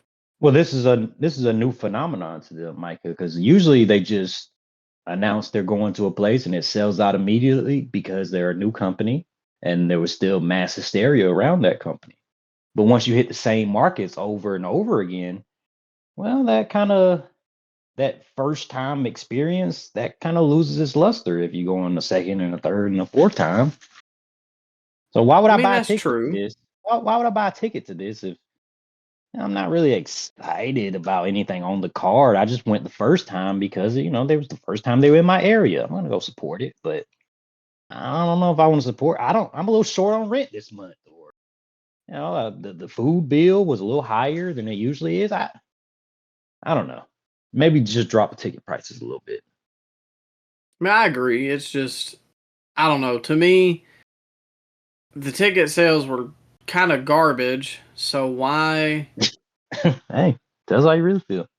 They had like 6,000 sold like a week before the show, and then they ended up getting like over 11,000. But daggum, why are we waiting until the week of to do any promotion? Because then it's going to look... Okay, here's the thing. I understand that they want to run big arenas. If you pack out a 2,000 seat arena, I would rather that than you go to some 6,000 seat arena and it sounds like it's half full, because the acoustics sound like it's half full. Say what you want to about them recording Impact in the Impact Zone and only like 500 people being there. That place went freaking nuts when Big Stars came out, and it felt big. Yeah. Oh, yeah. I don't know. That's my thought. Yeah, stop running the NBA arenas. Start running the. I don't want to say high school gyms, but just come on. I didn't look. Monday Night Raw started doing that in the mid '90s, but you really didn't notice because they shot it well and they made a lot of noise with the people they did have there. So maybe the high school basketball arenas wouldn't be a bad move, Micah. I don't know. The college basketball arenas, maybe like a Alabama. That I'm sure it holds like 12,000, but Okay. I don't know. Right. That's still kind of a lot. Yeah. I don't know. There got to be the Dothan Civic Center. It only holds like 3,000. Okay. All right. Yeah. Something's got to give. They can't. They can't keep going to these NBA arenas and them being half empty. It makes the product look bad, Yeah. especially coming Well, off the supposed biggest show of all time. yeah, that too. Well, there's some debate about that, but we've touched on that before. Yeah. Turnstile gate. Yeah. But Life. to open up Dynamite that go ahead. To open up Dynamite Grand Slam was Claudio Castagnoli versus Eddie Kingston for the New Japan Strong Openweight Championship and the Ring of Honor World Championship. I got a couple points here. And I'm going to just hit on them real quick and then we can elaborate at the end. I like how should I phrase it? The backstage UFC pre-fight camera type feel they had. Whoa, hold up now. WWE did that first now. Well, I don't know. They did it They before the probably UFC. Yeah, they did that in the 90s. You remember the Montreal Screwjob when Sean faced Brett? They filmed him walking out. Oh, yeah. They But I should don't know. always do that. Maybe boxing did it first, honestly, because I'm sure they did that in like the 90s and 80s. Oh, yeah. Yeah. They did in the 80s because you remember the clip of Hogan walking down the hallway and he's slapping his bicep. The 24-inch pythons, brother. He's hulking himself up. Maybe it was a boxing thing before, but I get what you're saying. I like when they do that. Yeah. Also thought the stage looked good here. It was different, so that's always a good thing in my book. The speed that Claudio managed to get Eddie up when he was doing that Ricola bomb was crazy because I don't know, man. You forget how strong Claudio is and how big Eddie is. Yeah, he's solid. He's a strong dude. And it looked good. Like the whole match, I thought looked good. They had and this was my next note too. Too many strike exchanges. I don't like that, especially when it happens in every match. It's just that wouldn't bother me if they kind of wait for it, you know? Like, oh, you hit me, I'm gonna hit you, and I'm gonna fire up, and I'm gonna hit you some more, and then I don't know. It's just there's better ways to get in that situation, if you will. You remember when Rock and Austin would have the strike exchanges, but it was the punches and then But you know exactly what I'm talking about. It's punch and also the stomp when you punch, and then you get punched and you go back, and then you come back with another. Not, all right, bring it in. Okay. Slap. Oh, okay. Oh, that hurt. Okay. I'm gonna measure it up. Let me slap your chest. Okay.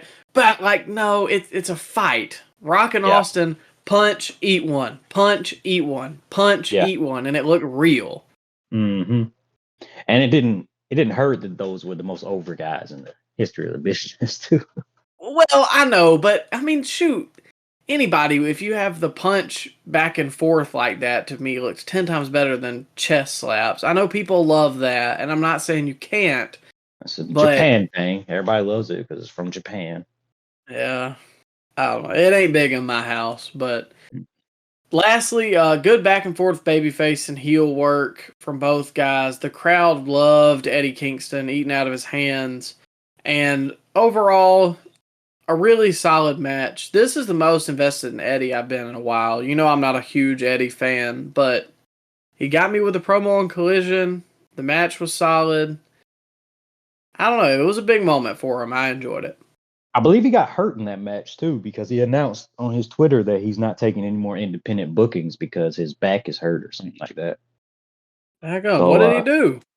I don't know. Maybe the Ricola bomb jarred his back. I'm not sure, but yeah, like you said, it was an okay match. I like Eddie. I like his promos. His in-ring stuff is a little. It ain't for me, brother, but he makes up for it with his promos most times. He feels real. Whatever he does, it feels real. Maybe not in the ring, because that doesn't feel real when he starts chopping. But his walk to the ring. He walks with purpose. He don't sit around and hold his arms up for the cheer of the crowd. He just walks to the ring with purpose. His promos, it sounds like it's actually him. Doesn't sound like somebody's writing anything for him, and it sounds like it's completely off the dome. Like he didn't prepare a little script beforehand. He is telling you how he really feels, and I like that when a wrestler can do that. Yeah, I think sometimes he's a little too much to me, but for the most part, he is one of the better guys they have on the mic. I agree with you there. He's one of the only guys that can go with MJF on the mic. Like they got into a promo exchange. I believe Eddie could hold his own. Yeah, that's true. Not a lot of guys can do that in AEW or in the business period. Yeah, I mean, shoot, Eddie and Punk had probably one of the better segments in AEW on the mic wise. He was right. Nobody did one from there. Well, you know, call a spade a spade. We didn't know at the time. We were blissful ignorance at the time, and now, well. I wish I was blissfully ignorant of Dave Meltzer's rating of the next match. Oh my! Sammy Guevara versus Chris Jericho in the grudge match. Okay. Got a couple things I'm gonna hit you with, and then we can expand on it. The light jacket and the tights were a cool throwback that Sammy had on. You know, the tights were a throwback to his WrestleMania of course, match with Shawn. Gotta pay homage to something that happened in a different company. Go ahead. Well, it was involving Jericho. I don't like that.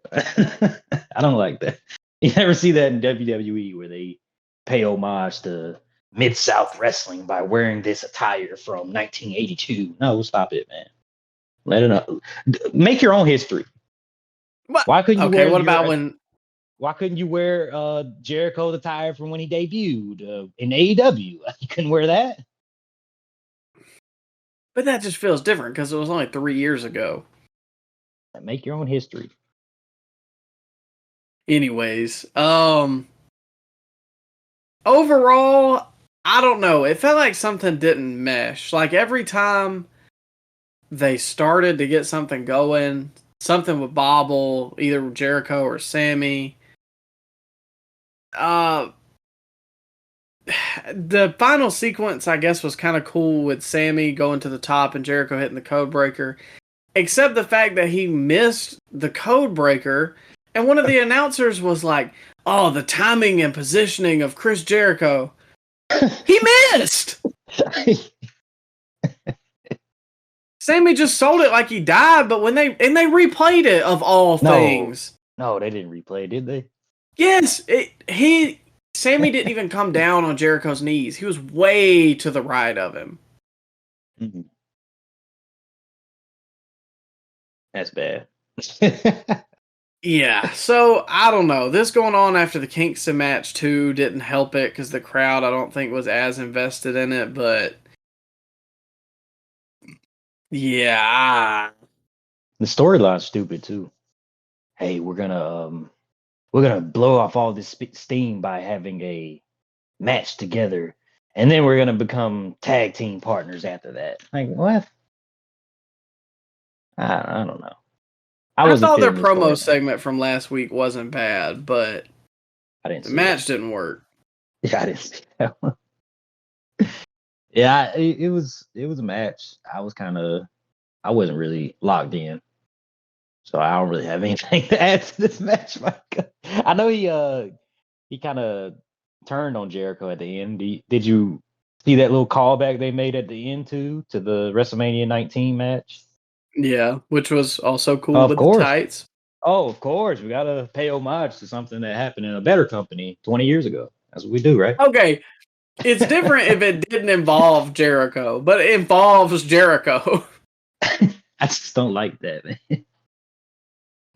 Oh, man. Can you imagine an actor in a movie having something playing homage to something that happened in a different movie? Yes, they do that sometimes. I don't like that then. Oh, come on. You just don't like fun. You don't like nostalgia. Don't break the fourth wall, brother. No.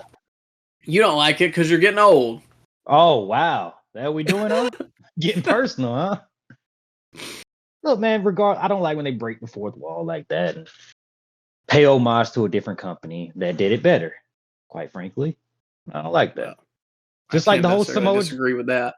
The whole Samoa Joe MJF feud is about what happened in NXT 8 years ago. Like, how does that make any sense? How does that make any sense? It was rehashed, though. I don't like that. It didn't make any sense. I mean, he shoved him, so you can say, like, back when you shoved me, and when smart fans will know. When I was a security guard. Why were you a security guard? Did you work as a security guard before you became a professional wrestler? Well, of course, brother. I mean, they've mentioned that about other people. Like, they've mentioned before that Punk was in Cena's entrance at Mania and stuff like that. WWE has. It just doesn't make sense when you do that. Can you imagine Steve Austin saying, "Oh yeah, I was working as a driver to a honky tonk man during wrestling"? I think they do that with DDP, but still, though, I don't like. I don't like when they do that. Man. I don't know. I think that's a personal you thing. I don't hate it personally. Well, good. I also think you just don't like Jericho. Whoa! I was a Jericho-holic. To be fair, you are more in on him now than I am. Yeah, you don't like Jericho. maybe I was casting my issues onto you. Yeah. Projection. Well, speaking of issues, the next match, which I don't really have any notes for, was Moxley versus Phoenix. But I thought you might want to get some things off your chest about this one. Yeah, just amateur BS by the referee, Rick Knox, and Phoenix being a dangerous worker by dropping Moxley on his head. You know how hard it is that, Mike, it's not like he had him up for a pile driver or a tombstone. He had him on his shoulders. There should have been plenty of space for his head and the canvas not to touch. But yet it did. He got dropped right on his dome. Yeah, it looked bad. And he did it again. Like, oh yeah, somebody could possibly have a broken neck or a concussion. Pick him up and then land him on his head one more time. What? You couldn't come up with any other move? Do an elbow drop, man. Jeez.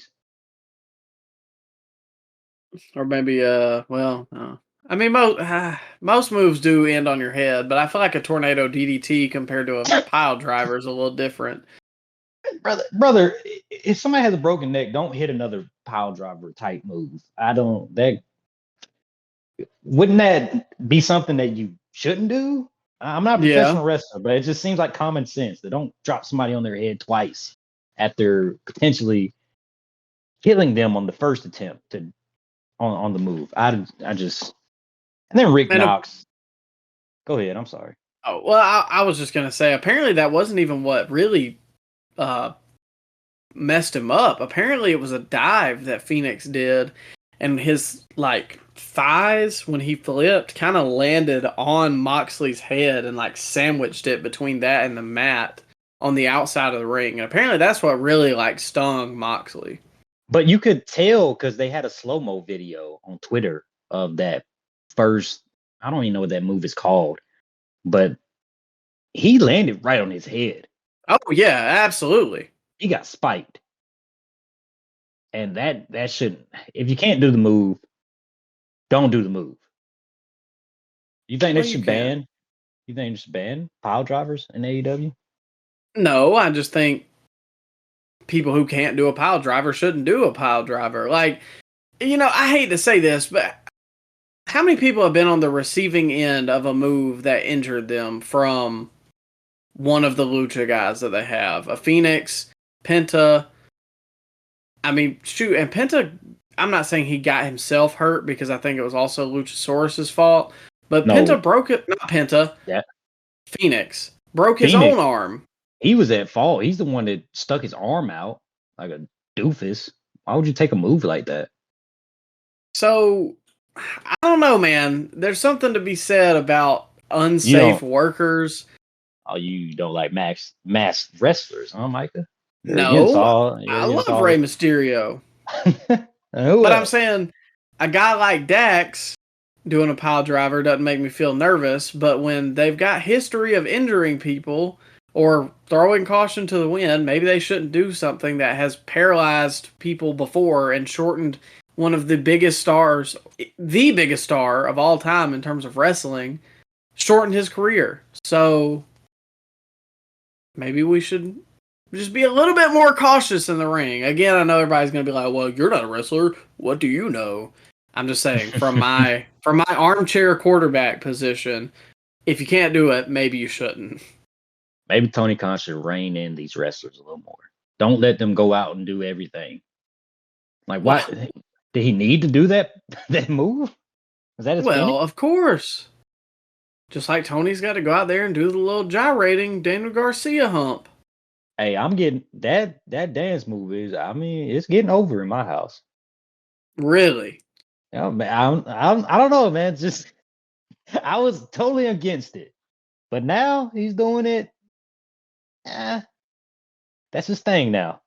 I think it's kind of a funny thing. I don't know. You don't like it, man. He's not gonna be a main event guy. Just something an undercard jabroni can do. Works for him. The crowd likes it. It's kind of funny. Why not? I'm Why not not? bought in.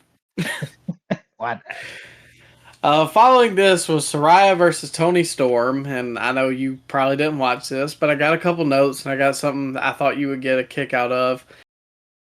Did you watch this? I saw Tony Storm's entrance, and then it was playing in the background when I was playing 2K.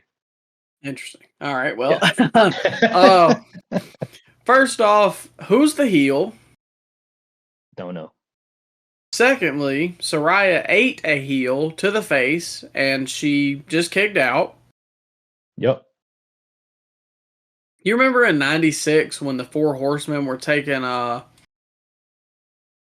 was it Woman or was it Elizabeth's heel, and they were like beating wrestlers doing that?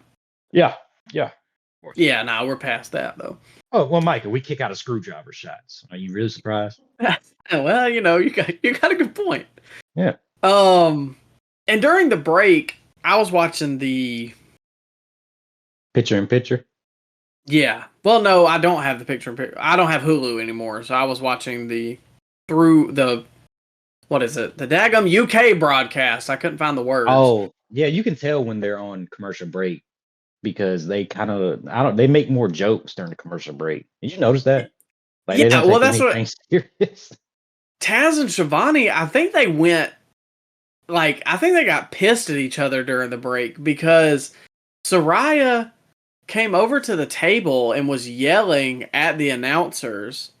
And Taz, a couple minutes after, Taz was like, "Let me just say something. If a wrestler comes at you and yells at you while you're at the table, you need to get out of your chair." And Shivani got offended, and he was like, "Oh, okay, I'll take notes on that then." And Excalibur was like, "Okay, so you say when they come over here, well," like acting like he was writing it down. And Yeah. then Shivani said, "Yeah, it's GETOUT." I did hear that in the background. Yeah, It was a weird exchange. Yeah. I think he got pissed off at Taz, but Taz made a good point. But I don't know, it just felt uncomfortable for a minute because then Taz nor Shivani really said anything for a couple of minutes, and Excalibur was doing everything. Get Shivani out of there. Yeah, I agree. He don't really contribute at this point. I mean, but No. we've said that a million times on this show now. Yeah. He's a joke, and he takes everything as a joke, and he adds nothing. But lastly, for the AEW World Heavyweight Championship, it was MJF, the hometown boy, versus Samoa Joe. Who won? Who won the Tony Storm match? Oh, Saraya retained. She beat her? Yeah. Oh, okay. I think there were some antics, but not gonna lie, Yeah. had to look up the end result. Yeah. But anyways, for the AEW World Championship, MJF versus Samoa Joe. You were dogging Okay. on the story, but I've enjoyed it so far, so I was looking forward to this. Yeah, okay. I like. All right. Oh, what'd you say? No, go ahead. Go ahead. It's all you. Oh, okay. The way they presented it with the lights and the close-up cam, it looked like a UFC main event. So I liked that. They kind of had the lights like in a way around the ring. They just gave it a big fight feel. What did you Did you? think of the Brett package before? I knew you were gonna bring that up. Yeah, that's what they do. That's what they do. I thought it was funny because of our conversation earlier about doing things that happened in another company. A better company, yeah. And people can say, "Oh, well, they ripped it off from the Mean Joe Green commercial." Yeah, but they did it because Bret Hart did it. Stop it. They didn't do it because of Mean Joe Green.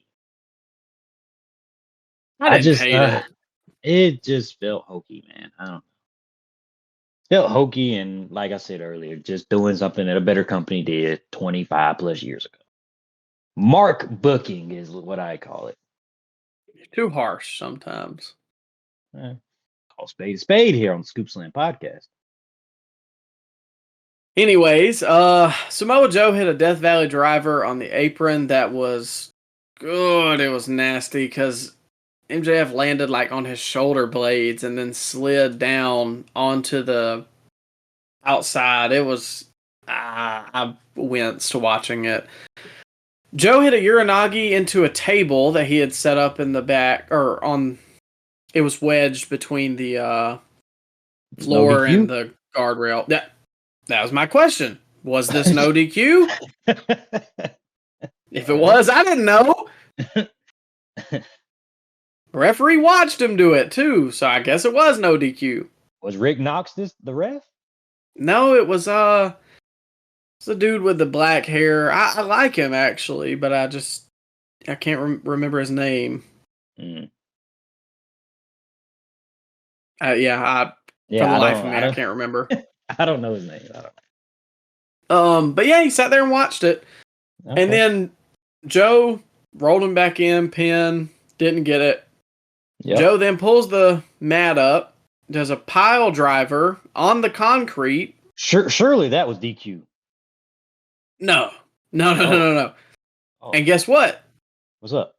MJF kicked out of it too. So no, he did. No, he didn't. Get out of here. Yes, he kicked out of that. Come on. The doctors came over. In AEW? Oh no, this is NXT, black and gold. The doctors came over and checked on MJF for maybe like 10 or 15 seconds. And Joe moved him out of the way, rolled him in, pinned him, kick out. Oh. Doesn't he have a bad neck? Yep. Where he was selling that? Oh, okay. All right. So that means nothing. No. Not at all. Okay. I don't know, man. It sounds like I'm being negative, and I did enjoy this match. I think it's one of the better Joe matches in a while. Well, that's because Joe's cooked. He's fat. Look, he's had good matches this year. I'm not with you on that narrative anymore, but he's fat. I can't help but say these things every time it happens because then I would just be a hypocrite in other instances. If it's not a no DQ match, why is he allowed to take a table out? If it's a no DQ match, pile driver on the concrete. Sure. I can still get behind that though, because for years in wrestling, the announce table doesn't count as a DQ. The concrete doesn't count as a DQ. But you can't pile drive somebody onto the concrete and them kick out. It's just not right. Yeah. Especially when back in the 80s, people would. That'd be a little storyline injury for weeks at a time. Like you would sell that. You wouldn't be back immediately. And you sure as heck wouldn't kick out of that. And isn't that what Joe did to Roddy to have this whole neck issue that he's had? Or was that did he put a chair wedge on his neck? I couldn't tell you. I don't remember. It might have been the chair thing, but I'm not sure. It was one or the other. I just don't exactly remember. A little later on, though, MJF kicked out of the Muscle Buster, which I thought was A cool moment. That's why they don't need the pile driver, because how many people do you remember kicking out of the Muscle Buster? I remember it almost paralyzed Tyson Kidd. Exactly. So why do we need a pile driver on the concrete when the Muscle Buster has this aura about it, and he could have just kicked out of that? And I don't think anybody's kicked out of the Muscle Buster in AEW, as far as I know. Not that I remember. I know he never got it on Punk. Yeah. That's how it should be. If you're not going to win with your finish, don't use your finish. Yep. But that's a foreign concept to current wrestling. Not just an AEW thing. That's a WWE thing, too. Yeah, it's all over. It's just not something I can really get behind. But overall, I know I have those gripes. The match was actually good. I just don't like when they do DQs that aren't, when it's a no DQ, or when it's not a no DQ match. I know you can say, well, they want to make sure that this goes through to have a championship fight. Okay. If freaking Colby Covington starts jamming his eyes in Leon Edwards, or jamming his fingers in Colby Covington's eyes, then he's going to get disqualified, even if it's a main event fight. It doesn't matter. Don't do DQ spots. Don't kill somebody and then let them kick out. Yeah, it didn't need all that outside shenanigans. Not at all, because other than that, it was really good when they were in the ring. Yeah, I get your point. I wouldn't have hated if they put the title on Samoa Joe. And I know I dog Samoa Joe every week, but I think it could have added to the Cole MJF storyline if they put the title on Joe and they had MJF, go away for a little while after the concrete, the pile drive on the concrete. They could have played it up as MJF is hurt and he's going to be out. And then Cole gets the title off Samoa Joe.